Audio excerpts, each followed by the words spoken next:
साहेब सात सुरत के आगे समृत श्वेत भूमि प्रकाशा, आवागमन नहीं है वाघर,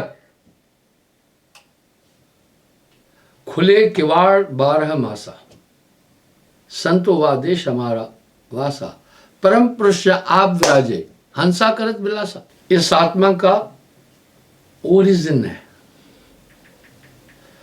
आज भी वैज्ञानिक लोग एक खोज में जुटे हैं।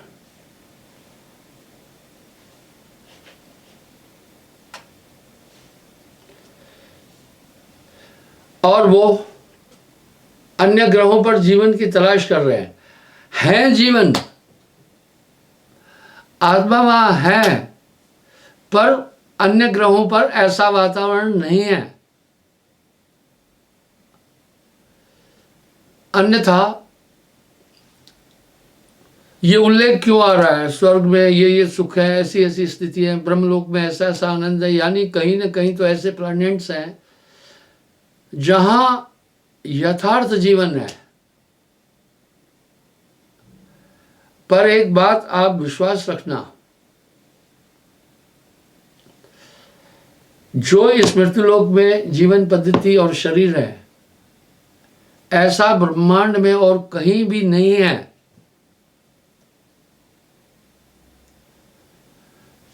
अगर ऐसा होता, कहीं और मृत्युलोक होता, तो उसका उल्लेख जरूर आना था। नानक देव जी महाराज ने भी कहा कोटिन ब्रह्मांडा धातु मालिक, और साहब ने भी कहा अनंत ब्रह्मांड। देखिए, मैंने आपसे एक बात और कही थी, आप उस पर गौर करें। हाँ, बाकी जगहों पर एलियंस या बाकी चीज या सिद्ध पुरुष जो है, उसका उल्लेख भी शास्त्रों में आ रहा है, और उस शरीर का भी उल्लेख आ रहा है, क्योंकि हजरत मोहम्मद साहब ने 7 आकाशों का सफर किया था। आप विचार करें, उनके मेराज में ये उल्लेखित है, और सभी संतों ने भी कुछ कहा। वहां ये उल्लेख है कि 500 साल तक तुर्की घोड़ा हवा के वेग से सफर करके जितना फासला तय कर सकता था, उससे अधिक 1 सेकंड में हो रहा था। क्या विचार है? इसी का उल्लेख और जगह भी इसके प्रूफ मिल रहे हैं। साहिब वाणी में कह रहे हैं, मैं आया सतलोक से, फिरा गांव की खोर, गली गली ऐसा बंदा नाम ला जह लीजिए फटक पिछोड़।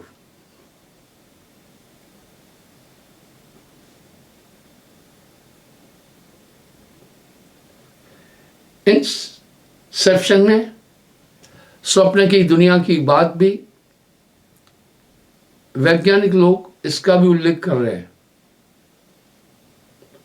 और इंटरस्टेलर की भी बात कर रहे हैं। अन्य ग्रहों पर जीवन की स्थिति कैसी है ब्रह्मांड के अंदर। खैर, अनऑफिशियली आर्मस्ट्रांग से जब यह क्वेश्चन पूछा गया था, क्या चांद पर आपको एलियंस मिले थे, उसने कहा इसको मैं प्रूव नहीं कर पाऊंगा, लेकिन मिले थे। अब यूं कह रहे हैं कि किसी ऐसे प्लैनेट पे हैं एलियंस जहां उन्हें सूर्य से यहां धरती की तुलना में करोड़ों गुना ज्यादा ऊर्जा मिल रही है। सीधी बात है, हमारी ऊर्जा का स्रोत ही है। अब ये जो कबीर साहब कह रहे हैं 16 सूर्य का प्रकाश आत्मा में है, निस्संदेह ईश्वरीय सत्ता से उसको इतनी ऊर्जा प्राप्त हो रही है। वैज्ञानिक लोग रोज रोज नई खबर दे रहे हैं। मैं ये बोलता हूं, संतत्व की धारा, अध्यात्म ज्ञान, वो एक परम ज्ञान के बाद विज्ञान, विज्ञान से ऊपर संतों की ये वाणी है।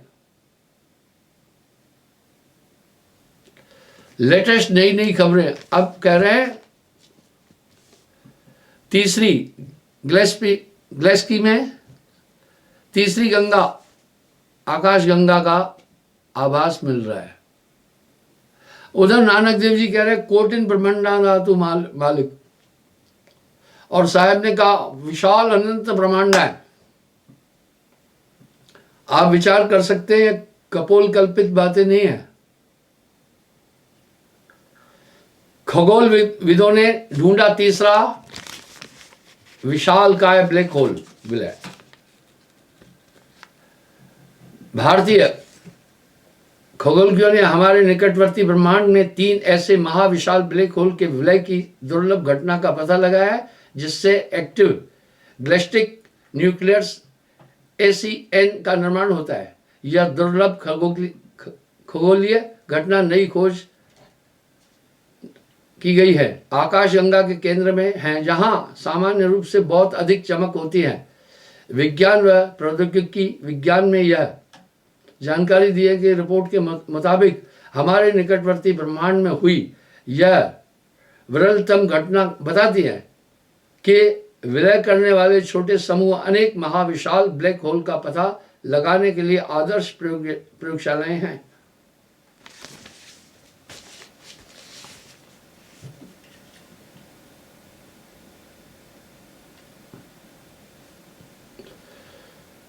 इनसे दुर्लभ घटनाओं का पता लगाने की संभावना बढ़ती है। दरअसल महाविशाल ब्लैक होल का पता लगाना कठिन होता है, क्योंकि उनसे किसी भी प्रकार का प्रकाश उत्सर्जित नहीं होता। किसी महाविशाल ब्लैक होल पर आसपास की धूल और गैस गिरती है तो वह उसका कुछ द्रव्यमान और गैस गिरती है तो वहां उसका कुछ द्रव्यमान निगल लेता है, लेकिन उसमें से कुछ द्रव्यमान ऊर्जा में परिवर्तित होकर विद्युत चुंबकीय विकिरण के रूप में उत्सर्जित होता है, जिससे ब्लैक होल बहुत चमकदार दिखाई पड़ता है। इन्हें एक्टिव गैलेक्टिक न्यूक्लियस ACGN कहा जाता है। चमकीले झुरमुट में से मिला तीसरा ब्लैक होल। आप देखिए, ये नित्य खगोल की घटनाएं मिल रही है। खगोलविद NCG 7733 और NCG 7734 की जोड़ी की परस्पर अंतक्रियाओं का अध्ययन कर रहे थे। इस दौरान NCG 7734 के केंद्र के असामान्य उत्सर्जन और NCG 7733 की उत्तरी भुजा से एक बड़े चमकीले झुरमुट का पता लगा। जांच में पता चला कि झुरमुट NCG 7733 के मुकाबले अलग गति से आगे बढ़ रहा है। फिर वैज्ञानिकों ने निष्कर्ष निकाला कि झुरमुट NCGC 773 का हिस्सा नहीं है, बल्कि उसकी उत्तरी भुजा के पीछे एक अलग छोटा ब्लैक होल था, जिसका नाम NCGC 7733N रखा गया है। आकाशगंगा के विकास में जरूरी NCN आकाशगंगा और उसके वातावरण में भारी मात्रा में अत्यंत कण ऊर्जा उत्सर्जित करते हैं। यह दोनों आकाशगंगा के चारों ओर माध्यम विकसित करने और आखिरकार इस आकाशगंगा के विकास में योगदान देते हैं। दिखी तीसरी गैलेक्सी। भारतीय खगोल भौतिकी संस्थान के शोधकर्ताओं की टीम में शामिल ज्योति यादव, मौसमी दास और सुधांशु बर्चे और कलेज डे फ्रांस चेवर गैलेक्सी एक कास्पोलॉजी पेरिस के प्रोखोज के कम्बैक्स ने एक पड़ताल की है कि शोधकर्ताओं के मुताबिक आकाशगंगाओं के आसपास मिलते समय उनके मौजूद महाविशाल ब्लैक होल के भी आपस में निकट आने की संभावनाएं बढ़ जाती है। भावार्थ ये अमर उजाला का लेख है, कल का ही है। मेरे कहने का ये भाव है कि सच में हम जहां रह रहे हैं इसका उल्लेख साहब ने किया है। वैज्ञानिक लोग बेचारे खोज कर रहे हैं, पर उनके पास इतने साधन नहीं है। ये शून्य में संसार है, शून्य स्पेस। इसमें इसको शून्य क्यों कहते हैं? क्योंकि इसमें कुछ आर्टिकल्स भी है। जिस स्पेस में आर्टिकल्स है उसको शून्य कहते हैं। जिस महास्पेस में आर्टिकल्स नहीं है उससे महाशून्य कहते हैं। इस अभी तक वैज्ञानिक शून्य की खोज नहीं कर पा रहे हैं। महाशून्य तो अलग बात है, उनके पास ऐसे यान नहीं है, उस स्थानों पर ये वैसे नहीं पहुंच सकते। मैंने 6 शरीरों का उल्लेख पहले भी कई बार किया है। उदाहरण के तौर पर बताता हूं, जब अंतरिक्ष में लोग जाते हैं तो फिर वहां की पद्धति अलग होती है और यहाँ ट्रेनिंग दी जाती है, वहाँ खान पान अलग चीज होती है, सब चीज अलग हो जाती है। इसी प्रकार से हम यहाँ पृथ्वी की ऊर्जा से जो तत्व प्राप्त होते हैं उससे जीवन जीते हैं। अब आप देखते हैं जो आईसीयू में है उसे एक द्रव्य पदार्थ के द्वारा पूरे शरीर की पौष्टिक ताकतें उसके शरीर में इंजेक्ट की जाती है। इसी प्रकार साहब यहाँ क्या कह रहे हैं, अमृत आहार हंस को, वहां आत्मा अमृत आहार लेती है। क्या वहां भोजन है? क्या नहीं, ऐसे एटमॉस्फेयर में रहती है। अब यहाँ वहां की बात साहब बड़े अलंकरण से समझा रहे हैं, बड़े भाव से समझा रहे हैं। मैंने 3-4 दिन पहले भी इस विषय पर बात की थी। वहां एक शरीर प्राप्त होता है। यहां साहब एक बात कह रहे हैं, आप इसको समझिएगा। चला जब लोक को शोक सब त्यागिया, चला जब लोक को शोक सब त्यागिया, हंस का रूप सद्गुरु बनाई, भृंग जो कीट को पलट भृंगी करे, आप संग रंग दे ले उड़ाई। अब यहां साहब बड़े सुंदर अलंकार से समझा रहे हैं। कह रहे हैं भृंग जो कीट को पलट भृंगी करे, आप संग रंग दे ले उड़ाई। मैं ये पूरा भजन आपके सामने रख रहा हूं, इसमें कितने आध्यात्मिक रहस्य भरे पड़े आप खुद अंदाज लगाइएगा।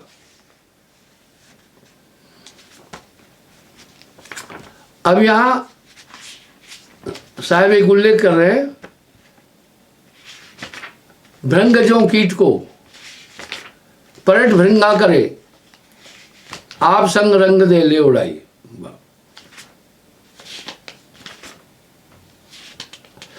खेल ब्रह्मांड का पिंड में देखिया, जगत की भ्रमना दूर भागी।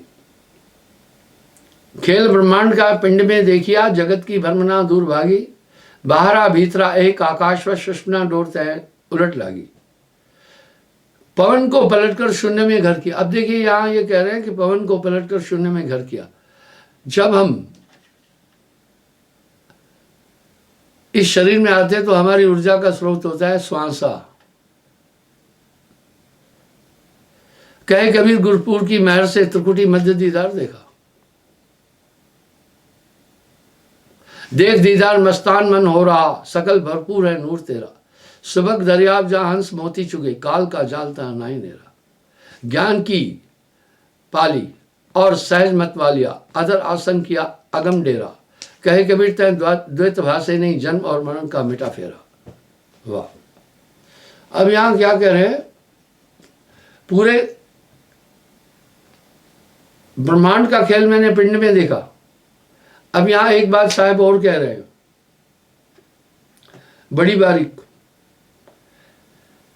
भृंग जो कीट को पलट भृंगी करे, भृंग जो कीट को पलट भृंगी करे, आप संग रंग दे ले उड़ाई। यानी वहां पर वो ताकत आपको अपने पावर से आपको ऐसी यात्रा करने की ताकत दे देती है। यहां कुछ लोग जो कह रहे हैं कमाई कर, गोस्वामी जी एक बात रामायण में बड़ी साफ बोल रहे हैं, यह सब साधन से ना हुई, तुम्हारी कृपा पाए कोई। और साहब कह रहे अदा कर खुद खजाने से, छुड़ा ले अपने बंदे को। सुरत करो मेरे साइया, मैं हूं भवजल मां, आप ही हम बह जाएंगे जो न गहोगे बाह। भैया मुर्गे को भी पंख है, लेकिन उसकी उड़न प्रक्रिया ज्यादा नहीं हो सकती है। भारी शरीर है, बाज बहुत तेज उड़ता है। वाह, बाज की माँ उसको गोता और ट्रेनिंग कैसे देती है पता है? उसको बहुत ऊंचाई पर ले जाती है जैसे थोड़ा बड़ा होता है, और वहां से छोड़ देती है। वो बच्चा अपने बचाव के लिए खुद ब खुद पंख हिलाने लगता है, ऐसे सीखता है। वाह, क्या ट्रेनिंग देने का तरीका है। आप अपने बच्चों को चलना सिखाते हैं। मैंने देखा एक चिड़िया अपने छोटे से बच्चे को कैसे उड़ना सिखा रही थी, उसके आगे पंख यूं यूं कर रही थी। अब वो बच्चा भी पंख यूं यूं करने की ट्राई कर रहा था, फिर माँ उसकी थोड़ी ऊपर उठ रही थी पंख यूं यूं करके। वाह, सब तो समझा रहे हैं। लंगूर, बंदर, कुत्ते, समस्त जीव अपने बच्चों को ट्रेनिंग देते हैं। तो यहां साहब क्या कह रहे हैं? मुर्गा बहुत दूर नहीं उड़ सकता है जैसे बाज उड़ता है, उसका वेट ज्यादा है। हम इस शरीर से, इस अवस्था से कभी भी ब्रह्मांडीय खेल देख ही नहीं सकते। वजह, जागृत, स्वप्न, सुषुप्ति, तुरिया, 4 अवस्था जान, चारों ब्रह्मांड हैं। लेकिन अगर स्वप्न की तुलना में हम देखें तो जागृत अवस्था बेहतर है, पर यह चेतना की पराकाष्ठा नहीं है। इसमें सुषुप्ति से 1000 गुना ज्यादा चेतना है। इस तुरिया को वैज्ञानिक सुपर कॉन्शियस कहते हैं। नहीं, ये सुपर कॉन्शियस नहीं है, ये गुड कॉन्शियस है, यूं कह सकते हो प्रज्ञावस्था को, 4th stage of the conscious को। लेकिन जब तुरियावस्था में चला जाता है, ये सभी अवस्थाएं स्वप्नवत लगती है। उस समय चेतना 1000 गुना ज्यादा बढ़ जाती है। इसलिए ब्रह्मवेता कहता है अहम ब्रह्मस्मि। शास्त्रों में उल्लेख आता है कि एक ब्रह्मांड रचने की ताकत आ जाती है। आप देखें, पृथ्वी पर तप करके शक्तियां प्राप्त करने वाले ऋषि मुनियों से देवता लोग भी डरते थे, और ये मानव तन दुर्लभ है, इसमें सभी संसाधन है। पर तुरियातीत के बाद फिर एक अवस्था प्राप्त हो जाती है। तुरिया के बाद तुरियातीत, वो अद्भुत अवस्था है।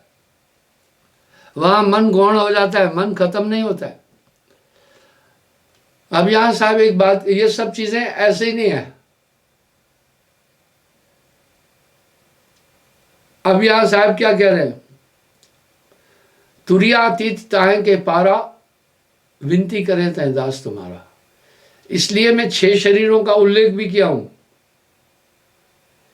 स्थूल, सूक्ष्म, कारण, महाकारण, ज्ञान और विज्ञान देही। जैसे जैसे ब्रह्मांड में आगे चलते जाते हैं, वातावरण चेंज हो जाता है।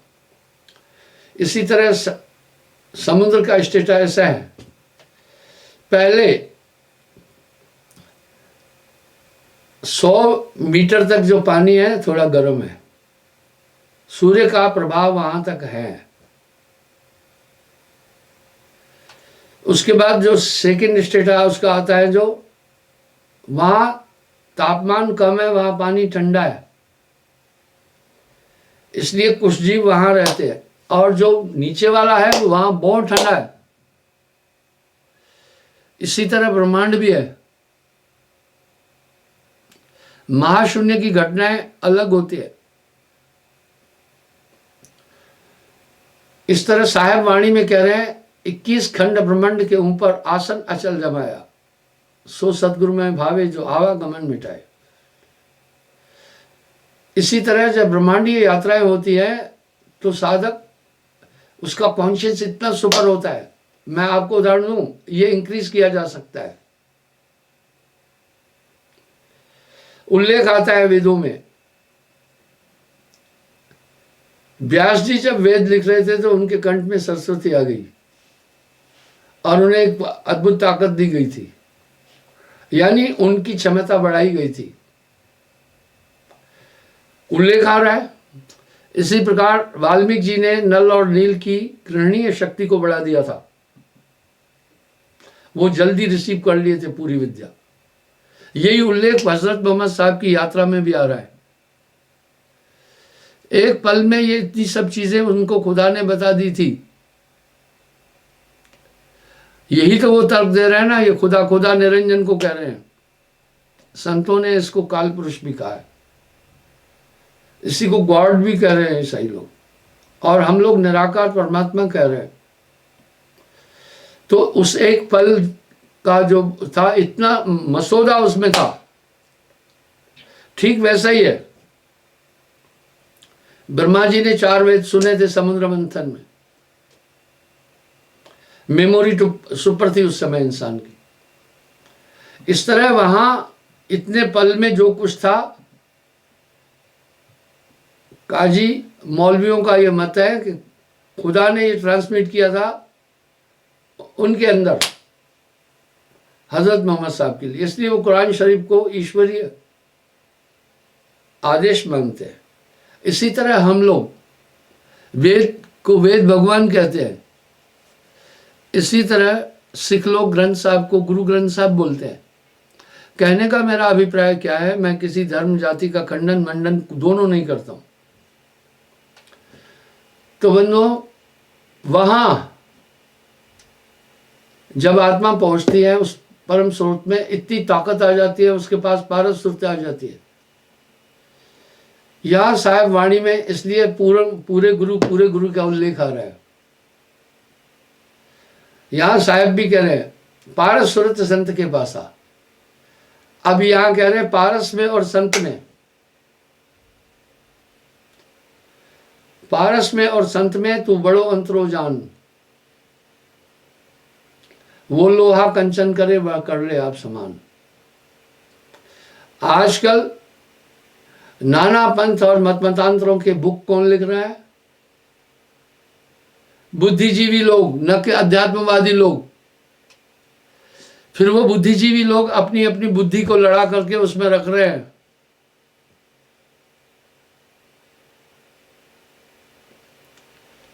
दरअसल एक महापुरुष बुद्धिजीवी नहीं है, वो तो तत्वज्ञानी है। यहां साहब इसकी पुष्टि कर रहे हैं। कबीर एक को जानिया तो जाना सब जान, कबीर एक न जानिया तो जाना जाना जान। फिर वाणी में क्या कह रहे हैं? जिसे जानने के बाद कुछ जानना ही शेष नहीं रहता है, उसे जानने के बाद कोई और जानना शेष रहता नहीं, बाकी रहता नहीं है। तो वहां पर ऐसी स्थिति होती है, इसलिए पूर्ण गुरु की बात इतनी उल्लेखित है कि पूछो नहीं। आज क्या स्थिति है पता है? मैं आपको उदाहरण देता हूं। मैंने ये बात कल भी कही थी। कुछ मेरे लोग भी लोगों को भ्रमित कर रहे हैं। उदाहरण के लिए, मुझे किसी आदमी ने बोला, रामगढ़ साइड में एक आदमी गुरुजी दीक्षा देने लगा है। वो कह रहा है मुझे गुरुदेव ने आज्ञा दी है। मैंने कहा भैया मैंने तो किसी को बोला नहीं है, क्योंकि जब तक आदमी अपनी मूल सत्ता तक नहीं पहुंचता है तो उसे गुरुआई करनी नहीं है। वो अक्षर बिन आरती करे सो गुरु धोखा शिष्य को दे। यानी अगर उसकी पहुंच नहीं है वहां तक, वो सत्ता को नहीं प्राप्त किया है, अगर शिष्य कर रहा है तो वो धोखा दे रहा है, और पेट के कारण करे गुरुआई पीढ़ी से नरक में जाए। मैं आपको ये प्रमाण क्यों दे रहा हूं आप समझे। मैंने कहा वो यहाँ आता है? बोला गुरुजी आता भी है, और यहाँ पब्लिक को दिखा के भी चला जाता है थोड़ा बहुत यूं करके कि मैं हेड हूं। मैंने कहा इस बार जब आए मुझे उसको बताना, दूर से बताना कि वो कौन से कपड़े पहना है, फिर मैं खुद बुलाऊंगा। बोला ठीक है। अगले महीने जब आया उसने मुझे बताया, गुरुजी वो जो नीली शर्ट पहना हुआ आदमी है ये। मैंने सत्संग के बीच में ही उस आदमी को कहा जो नीली शर्ट पहना है आगे आ जाओ। आगे आया, बड़ी खुशी से आया। उसने सोचा बहुत पुरस्कार मिलना है शायद। मैंने बोला आप दीक्षा कैसे दे रहे हैं लोगों को, आपको तो हमने आदेश नहीं दिया। ये तो वही काम हुआ कि पुलिस में भर्ती नहीं है, पुलिस की वर्दी पहन रहा है, फ्रॉड नहीं हुआ। ये काम मैं सार्वजनिक स्थान पर क्यों किया वो सुने, उसको ध्यान से सुने। उसने बोला आपने मुझे ध्यान में बोला। देखो वाह क्या चालाकी है। नक कटे की नाक कटी, एक बित्ता और बढ़ गई कहते हैं। अरे मैं बोला जब फिजिकल में हाजिर हूं तो ध्यान वाली बात कौन सी है इसमें। ये तेरा फ्रॉड न्यू नहीं है। मैंने सार्वजनिक स्थान पर बोला कि इस आदमी को कोई मैंने अधिकार नहीं दिया है, ना मैंने बोला है, ये मनमुख है, अपने टाइप से कर रहा है। इसी तरह मैं आपको एक चीज़ फिर बताना चाहूँगा। आप देख रहे हैं कुछ पागल टाइप के लोग, कुछ गुरुविमुख लोग हमारे से जुड़े जो हटे हैं, वो क्या कर रहे हैं, वो कहीं कहीं मेरा फोटो भी लगा देते हैं, कहीं कहीं विरोध भी कर रहे हैं, और वो प्रीचर कहीं कहीं प्रीचिंग भी दे रहे हैं। मैं कह रहा हूं आप उसको शेयर नहीं करो, उनको शेयर नहीं करो। अपने ग्रुप में बाकी को समझाओ कि इनको दूर करो, अपने ग्रुप से इनको हटाओ, क्योंकि उनकी अपनी पहचान नहीं है इतनी। वो आपके द्वारा ही अपना प्रचार करना चाहते हैं। 25 तारीख के सत्संग में 35 मिनट के बाद के सत्संग में 5 मिनट मैंने ये बात बोली है, और ऐसे कई आदमी सामने आ रहे हैं। एक आदमी और है जो हमारे भजन, हमारे संस्था के भजन, ये एक चोरी है साहित्य की, ये गलत काम है। उस पर अपना टीआरपी बढ़ाता है और काफी लोग उसको देखे। अब वो क्यों ऐसा कर रहे हैं, कुछ तो लालच के द्वारा, कुछ धन कमाने के द्वारा ये चीजें हो रही है। मैंने एक बात और कही है कि साहेबंदगी नाम से या अध्यात्म नाम से आप कोई भी ग्रुप नहीं बनाए, इससे भ्रष्टाचार बढ़ जाता है। आइए, ऐसे ही अध्यात्म में भी होता है। अब यहां साहब कस रहे हैं, बिन देखे उस देश की बात करे सो कूड़, आप तो खारी खाते हैं बेचत फिरे कपूर। आपको ध्यान होगा फेसबुक पर हमारा पेज ही हट गया था, बाकी चीजें थी। मुझे कुछ लोग कह रहे थे ये टेक्निकल फॉल्ट है, मैंने कहा नहीं, ये ब्लॉक किया गया। जब हमने कंप्लेंट की फेसबुक में तो उन्होंने बाद में पता है क्या रिप्लाई दी, आप प्रूव करो रियल संत गिरधानंद परमहंस संस्था के आप लोग प्रतिनिधि हैं साहेबबंदी के, क्यों काफी हो रहे हैं। तब हमने रजिस्ट्रेशन सर्टिफिकेट बाकी सब चीजें दी, तब उन्होंने रीइंस्टॉल किया है उसको। तो ये चीजें आप समझिए, इस तरह से फर्जी लोग काफी आ रहे हैं, उससे सतर्क रहें। आप अपने ग्रुप से उनको आउट करें, शेयर नहीं करें, उनको आउट करें, अपने ग्रुप में भी संदेश दें। मैं एक स्पेशल अनाउंसमेंट में भी ये सब चीजें दूंगा, आप उसको शेयर करना, ताकि जो बेचारे नहीं जानते हैं वो सतर्क रहें। क्योंकि वो लोग पहले यहाँ एक माहौल बनाए थे सेवादार का, पहले पहचान बनाई थी, उसके बाद ये हरकत की है। इसका एक उदाहरण देता हूँ, मैंने पहले भी उदाहरण दिया। एक बार एक आदमी बिहार का था, यहाँ बड़े बड़े भंडारे करता था, और अक्सर भंडारे में अनाउंस किया जाता है आज भंडारा फलाने की तरफ से। तो काफी लोग उसके प्रति सहानुभूति आई कि ये बड़ा गुरमुख है। इस जो बेईमानी और ठगी करने वाला है, काफी लंबी प्लानिंग करता है, ठग नॉर्मल नहीं होता है, बहुत तेज दिमाग का होता है। इसी तरह साल 1.5 साल में उसने कई भंडारे किए। बाद में मुझे पता चला, एक आदमी ने मुझे बोला गुरुजी ये काफी लोगों से 50-50 हजार रुपये कलेक्ट किया है। हमारे यहाँ दान लेना देना, चंदा लेना देना दोनों वर्जित है। मैंने कहा अच्छा, उसको इतने में पता चल गया कि ये बात गुरुजी तक पहुंची है। वो क्या कहता था सबको, देखिए प्लानिंग कैसी थी। मेरा बेटा अमेरिका में डॉक्टर है, यानी ये पैसा मुझे अमेरिका, देखा प्लान कैसा है। फिर उसने क्या कहा, मेरे बेटे ने वहां पर आयुर्वेद का एक फैक्ट्री लगाई है जिसमें जड़ी बूटियां कर रहा है, उसका लाइसेंस लिया है। तो आप सिर्फ 50, ये 20 साल पहले की बात बता रहा हूँ, 50,000 रुपये सिक्योरिटी के सिर्फ जमा करें, आने जाने की टिकट, वहां रहने का सब खर्चा वहीं होगा। बेरोजगारी ज्यादा है, कम से कम वो 100 लोगों से 50,000 रुपये कलेक्ट करके 50 लाख कलेक्ट कर चुका था। जैसे मुझे पता चला, उसको पता चल गया, वो भाग गया, फिर आया ही नहीं। ये सब चीजें हो रही है, इसलिए संगत सावधान रहे। अब मैं ऐसे लोगों का फोटो आश्रम में भी लगा कर रखूंगा जो इस तरह से फ्रॉड कर रहे हैं, जिससे लोग सतर्क रहें। आप ऐसे लोगों की कोई भी बात शेयर नहीं करो अपने ग्रुप में, वो पंथ विरोधी है। आइए फिर मैं पॉइंट पर आता हूं। इस तरह कह रहे हैं, खेल ब्रह्मांड का पिंड में देखिया, जगत की भ्रमना दूर भागी। भ्रंग जो कीट को पलट भ्रंगी करे, आप संग रंग दे ले उड़ाई। उस सत्ता में इतनी ताकत है, शब्द में आए आदि पुरुष को वासा।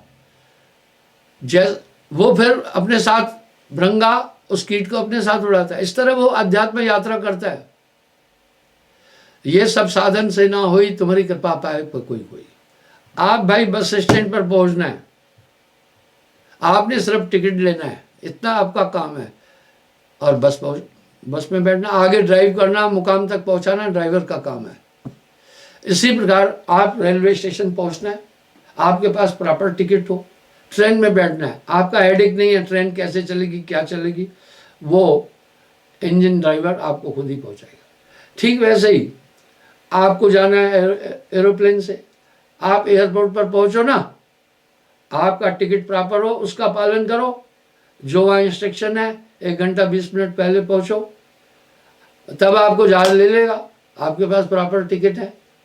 लेकिन अगर आप वहाँ नहीं पहुंचेंगे, जहाज आपको लेने घर नहीं आएगा। इसी तरह आप ध्यान भजन में बैठे तो वो सत्ता आपको जरूर अपनी ओर से सहयोग दे देती है। तो साहब कह रहे हैं, सबक दरियाव चाहे हंस मोती चले चुगे, काल का जाल तही नहीं नेरा। ब्रह्म दरियाव तहाँ करत कलोल सुरत की सीप तहाँ शब्द मोती, गुरु पीर की मेहरते भेदिया पाया, मोतिया माह तहाँ नाम ज्योति। यह भाव है। अब क्या कह रहे हैं, गुरुपुर की मेहर से भेद ये पाया, अर्थात यहां फिर और कह रहे हैं आगे, वस्तु में वस्तु और तत्व में तत्व मिले, जीव का नाम सुजाए हरे, जन्म और मरण की शंख नहीं कर जन्म और मरण को पाए रे। कहे कबीर ये संत निर्भय हुआ, बहुत संसार नहीं आए रे। वाह। फिर पुरन तह के गए, बाहर ना आवे, ऐसा देश हमारा है। अवधु बेगम देश हमारा है। वेद किताब पार नहीं पावत, कहन सुनन से न्यारा है। जो पहुंचा जानेगा भाई, कहन सुनन से न्यारा है। आप जब बाहर जाते हैं तो काफी एक्सपीरियंस मिलता है, विश्व घूमते हैं, आपको बहुत अनुभव मिलता है। क्या अनुभव मिलता है, उनकी जीवन पद्धति कैसी है, वहाँ का वातावरण कैसा है, वहाँ की आचार संहिता कैसी है, वहाँ का कानून कायदा कैसा है, आपको समझ में आ जाता है ना। इस तरह जो पहुंचा जानेगा भाई, कहन सुनन से न्यारा है। अब यहां साहब आपेक्ष कर रहे हैं, क्या कह रहे हैं, कह रहे हैं बिन देखे उस देश की, बिन देखे उस देश की बात करे सो कूड़। आप तो खाली खात है, बेचत फिरे कपूर। तो बंधुओं, इस प्रकार से ये सब चीजें हैं।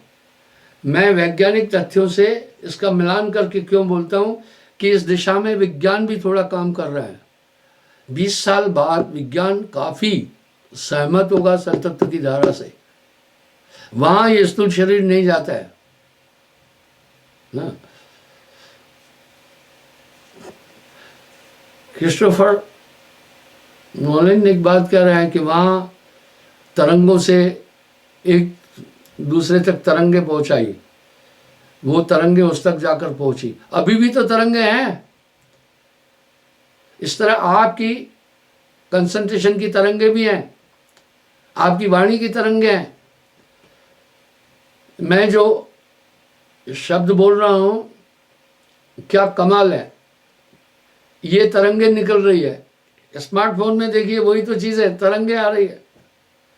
तरंगे कान के पर्दे से जाकर इंटेक्ट हो रही है। वहाँ एक सिस्टम है, उन तरंगों को वो डिकोड करता है कान का सिस्टम पूरा है। और आपको समझ में आ रहा है मैंने क्या बोला।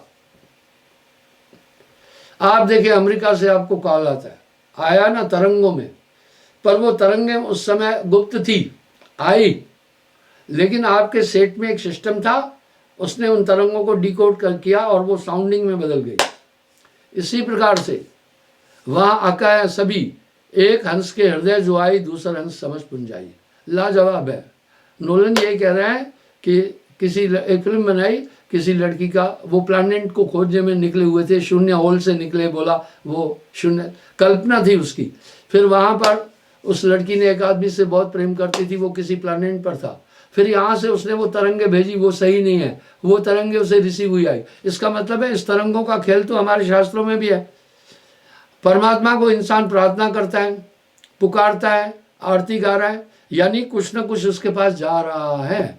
विनय वीतिकाएं बनी हुई है, अन्य चीजें बनी हुई है, पर ये सूक्ष्म बातें हैं, स्थूल में जरूर समझ में नहीं आएगी।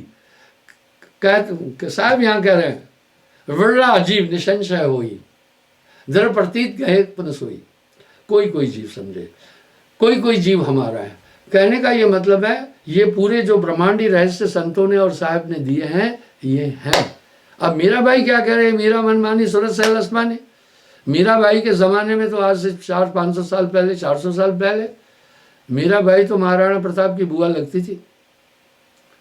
तो उस समय तो भैया प्लेन नहीं था। अब मीरा भाई कहाँ गई थी, आकाश में गई। उन्होंने झूठ नहीं बोला, उस शरीर के द्वारा गई।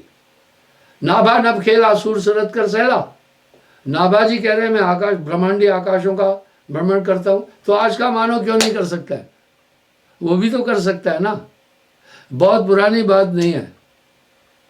बहुत बड़े बड़े संत हुए जिन्होंने इसकी पुष्टि की है, और पहला रहस्य देने वाला सदगुरु कबीर साहब है। खगोल की अगर रहस्य इस ब्रह्मांड को पहले किसी वैज्ञानिक ने दिया तो वो था कोपरनिकस, और फर्स्ट वैज्ञानिक था जो ग्रेजुएट था। दरअसल न्यूटन ने तो उसके सिलसिले को आगे बढ़ाया है, पर अभी पूरी क्रेज ले गया न्यूटन।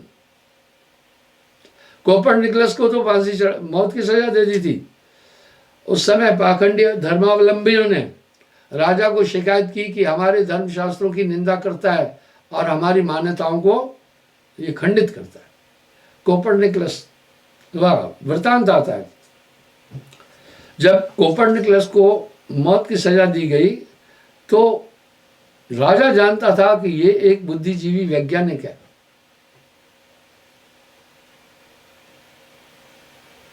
उसने कहा, वो समझता था राजा, लेकिन राजा भी अधीन था धर्मवेताओं के। उसने निकलस को एक शर्त रखी कि भाई तुम ये कहो कि जो मैं कहा ये सच नहीं है, मैं इसके लिए माफी मांगता हूं।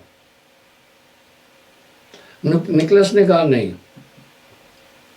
बोला जब तुम ऐसे कहोगे तो तुम्हारी जान बच जाएगी। कोपरनिकस ने कहा नहीं, मैं ऐसा नहीं कह सकता हूं, मैं जो कह रहा हूं वो शोध है।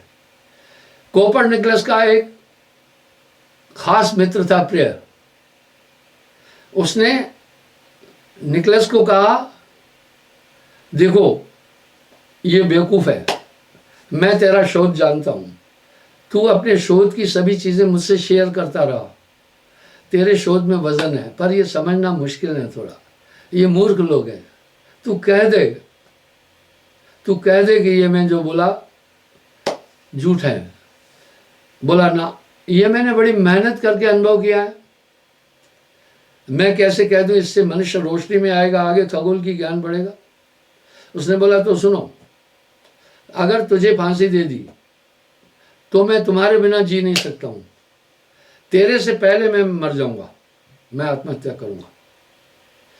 कोपरनिकलस ने सोचा ये मेरा अति प्रिय मित्र है, उसके कारण से उसने कहा चलो कोई बात नहीं है, मैं ये स्टेटमेंट दे दूंगा कि भाई जो मैंने कहा ये भ्रमांक है, माफी चाहता हूं। जब धर्मवेता राजा पूरी सभा थी, कोपरनिकलस ने कहा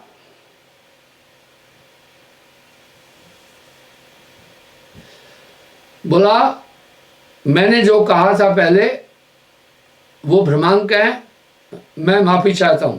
इतने में एक पाखंडी उठा धर्मवेता, उसने उस पर तंज कसा, व्यंग किया, क्यों अभी तुम्हारी धरती घूमना बंद हो गई?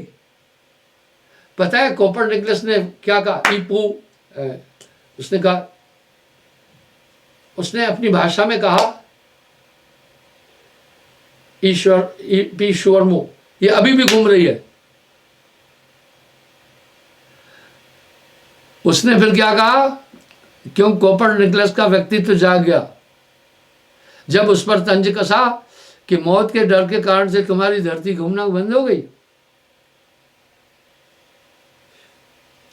तो निकलस ने कहा ये अभी भी घूम रही है, ये प्योर शुमू।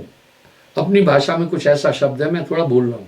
बोला ये अभी भी घूम रहे, उसको तो फांसी दी गई। कहने का ये मतलब है, इस तरह जब संतों ने आकर उन देशों की बात की है जो रियल उनका शोध था, जहां पहुंचे थे, दुनिया ने उनको बहुत क्षति पहुंचा दी। यहां साहब एक शब्द बड़ा सटीक कह रहे हैं, अंधा अगुआते हैं पर माई बहुत देते हैं पीछे जाए। आप मेरी बात पर विश्वास करना, अगर अच्छा वैज्ञानिक होगा, इन वाणियों का अध्ययन करेगा तो वो पाएगा कि इनके पास सही में कुछ चीजें थी। जब आप अंतरिक्ष में जा रहे हैं तो आपके शरीर का वातावरण चेंज हो जाता है। ये पूरे विवरण संतों ने अपनी वाणियों में दिए हैं। चल अंसार सतलोक छोड़े ये संसारा, यह संसार काल है राजा, यहाँ कर्म का जाल पसारा, जहाँ से हंस आया, अमर है वो लोकवा, वहाँ जरा मरण आदि नहीं है। ये सब कपोल कल्पित बातें नहीं है, ये सिर्फ कबीर साहब ने तो कही, बाकी संतों ने इसकी पुष्टि की है। कल मैं पुनः यहाँ से आगे चलूँगा। साहेब।